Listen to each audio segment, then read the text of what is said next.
And pwedeng mas bata rin itong person mo sa inyo, o kaya parang hindi mo nararamdaman na nagseseryoso talaga to sa iyo itong person mo. Kumbaga parang feeling mo hindi niya sineseryoso yung mga sinasabi mo sa kanya, especially kung binring up mo to sa kanya. So let's say for example, nalaman mo na may ganon, tapos sinubukan mo siyang kausapin, hindi kanya sineseryoso, or parang hindi ka makakuha ng seryosong sagot sa kanya, or parang feeling mo hindi kanya sineseryoso. And with this energy guys, parang feeling ko paulit-ulit nyo na rin itong pinag-awayan, mga kapiksi, no? And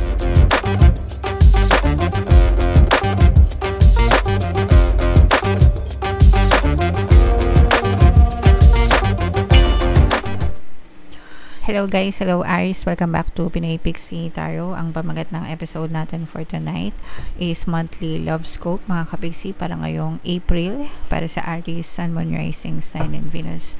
Pag love reading guys, pwedeng ma-pick up yung energy nyo, pwedeng ma-pick up yung energy ng person nyo, pwedeng magkabaliktad yung roles, mga kapixie.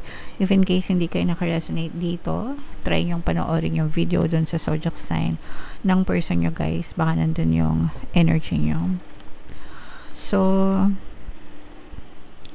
ito yung energy surrounding your situation, mga kapixie. This is both negative and positive.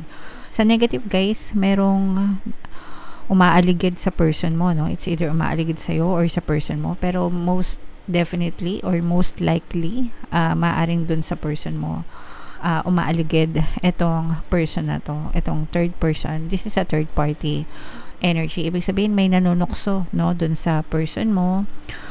May palay may palay na lumalapit dun sa manok mo, mga kapixie. Okay, na parang siguro naiinggit siya kasi maaring maganda yung connection nyo ng person nyo. Pwedeng LDR kayo, mga kapixie, no?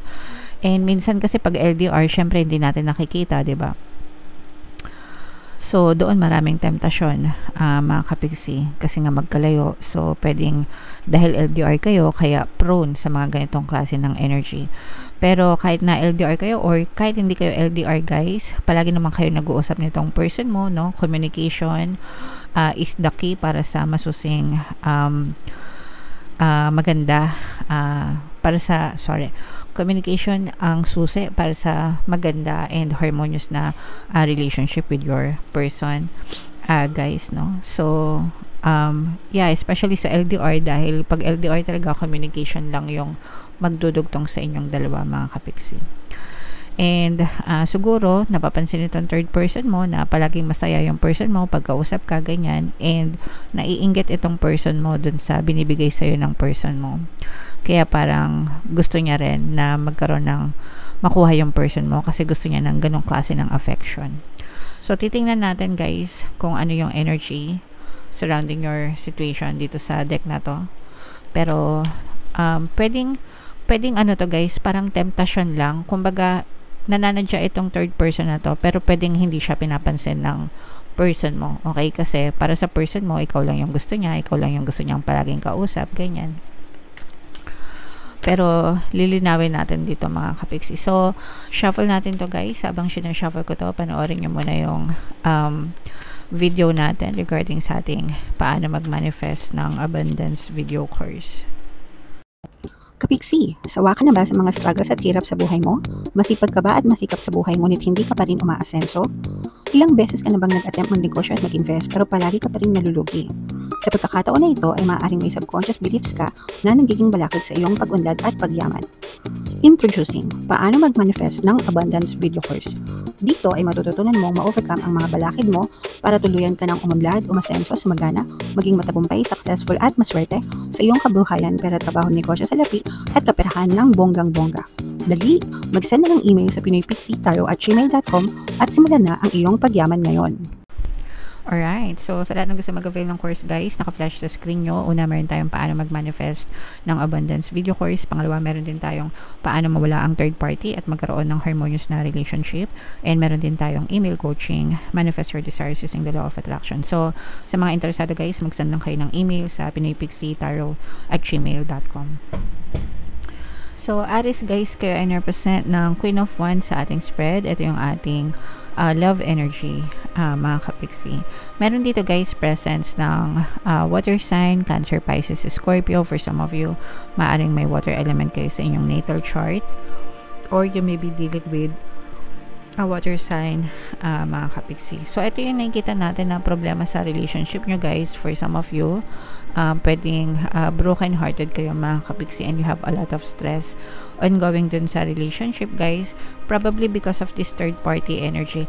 Guys, parang feeling ko, no, parang meron na kayong idea na nagkakaroon ng third party dun sa person mo, mga kapiksi, no. So what I'm sensing here is maaring may nagsumbong sa inyo guys, parang pwedeng nag-tweet ganyan nag-tweet, no. Pero parang may nagsumbong sa inyo, mga kapiksi, parang nakarating sa inyo na itong person mo is parang merong umaaligid dun sa kanya, mga kapiksi, no. And pwedeng para hindi ka maghinala yung communication nitong person mo, kumbaga parang hindi niya pinapabayaan yung communication sa'yo para hindi ka magduda sa kanya na baka may third party. Or pwede rin naman na merong third party pero hindi pinapansin ng person mo. Yun nga lang, hindi nyo maiwasan na magduda and ma-stress knowing na merong third party na umaaligid dun sa person. Kasi sometimes mahirap naman talagang deadmahin yun, no? Lalo na pagka pwedeng nahuli mo rin ito, kunwari baka nakita mo may nag-text sa cellphone niya or may nag-chat sa kanya, ganyan, na parang pwedeng yun yung parang doon nagsimula yung duda mo sa kanya, mga kapiksi. And actually guys, parang merong naninimbang dito, no. Hindi ko alam kung ikaw yung naninimbang dun sa relationship or yung person mo yung naninimbang. Pwedeng parehas kayo. Parang yung person mo naninimbang siya right now between you and third party. And ikaw naman guys, parang naninimbang ka kung mag-i-stay ka ba dun sa relationship or makikipaghiwalay because of third party. Kasi nakikita natin dito na yung iba sa inyo, iniisip nyo nang hiwalayan itong person nyo.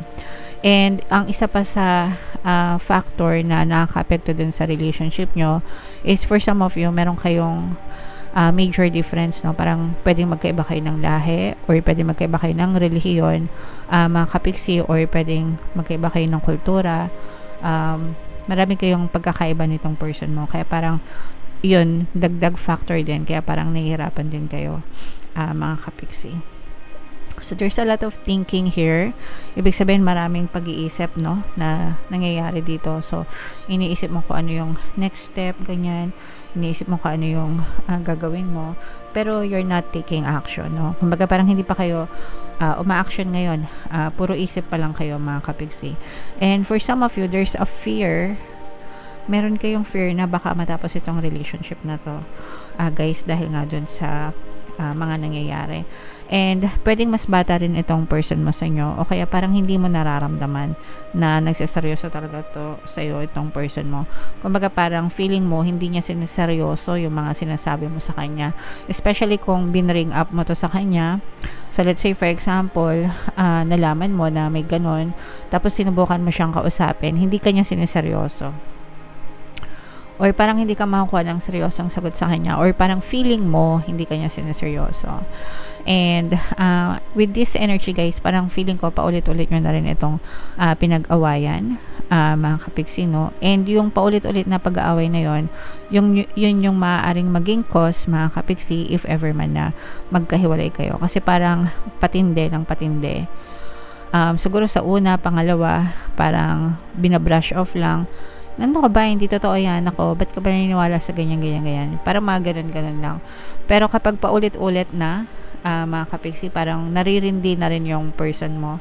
Especially kung hindi siya guilty, tapos ganun pa rin. Actually, kahit guilty siya, whether guilty siya or hindi, na may third party, mga kapiksi, dadating yung time na maririndi yung person mo sa paulit-ulit yung pag-aaway dahil sa third party, and maaaring yun yung maging cause ng hiwalayan ninyong dalawa. Anyway, kahit mag-away kayo or hindi naman talaga tolerable na may third party, mga kapiksi.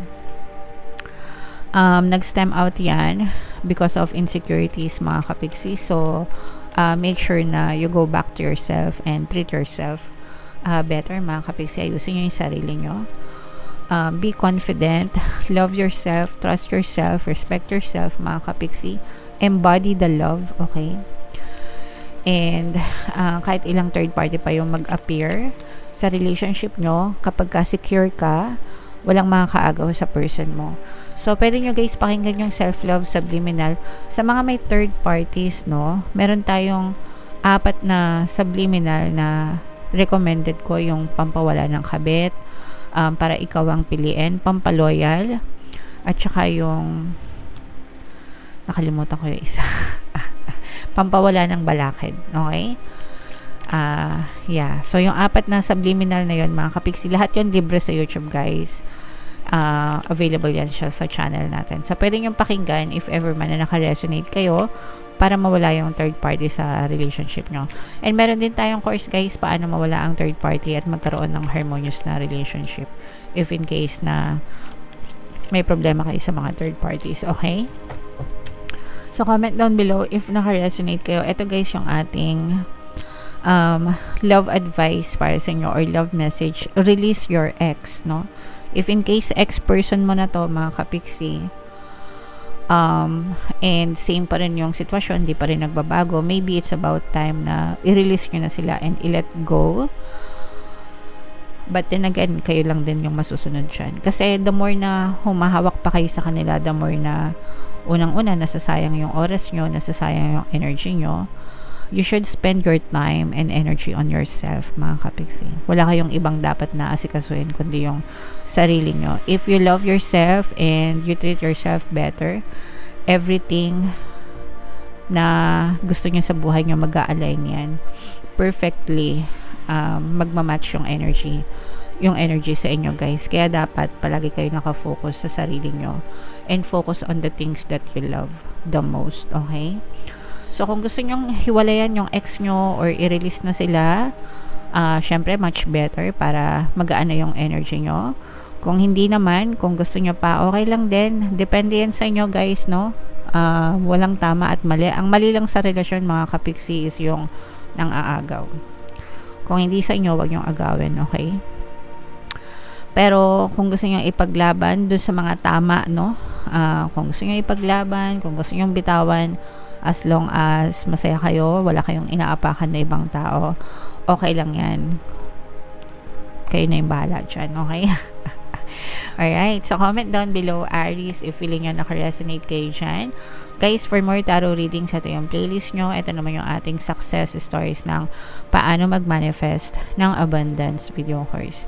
Click here to subscribe, guys. Ito yung ating mga pampaswerte subliminals. Thank you for liking, sharing, and subscribing. See you again next time.